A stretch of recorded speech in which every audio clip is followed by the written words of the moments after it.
अस्सलामुअलैकुम, मैं हूं यासिर पीरजादा। आप देख रहे हैं मेट्रो 7 पाकिस्तान। आइए चलते हैं खबरों की जानिब। केडीए एम्प्लॉइज यूनियन सीबीए ने charter of demand director general को पेश कर दी। केडीए एम्प्लॉइज यूनियन सीबीए ने आज तारीख 21 अगस्त 2023 सोक सेंटर के कॉन्फ्रेंस रूम में अदारा तरक्यात के डायरेक्टर जनरल परवेज अहमद बलोच को 122 मुतालबात का चार्टर ऑफ डिमांड पेश कर दिया।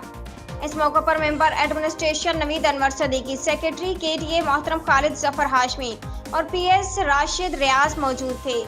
इस मौके पर यूनियन ऑर्गेनाइजर इमरान हुसैन ने कहा कि केडीए एम्प्लॉइज यूनियन सीबीए मुलाजमीन के इज्तिमाई मसाइल के हल के लिए अपना किरदार अदा करती रहेगी। चार्टर ऑफ डिमांड पर जल्द डिपार्टमेंटल कमेटी बनाई जाए ताकि मुलाजमीन के मसाइल हल हों।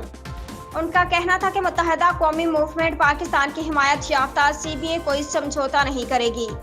सीबीए के सदर मोहम्मद अब्दुल मारूफ ने कहा कि मजदूरों के मफादात के साथ अदारे की माली सूरत हाल को मद्देनजर रखते हुए 2023 का charter of demand director general KDA Parvez Ahmed Baloch, member administration मोहतरम नवीद अनवर सदीकी, सेक्रेटरी केडीए खालिद जफर हाशमी को पेश कर दिया।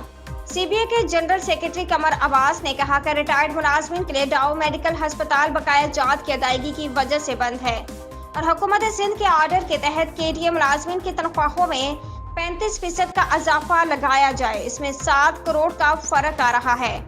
माहाना ग्रांट में इजाफा की समरी गवर्नमेंट ऑफ सिंध को भेजी जाए और इसकी जिम्मेदारी डायरेक्टर फाइनेंस को सौंपी जाए।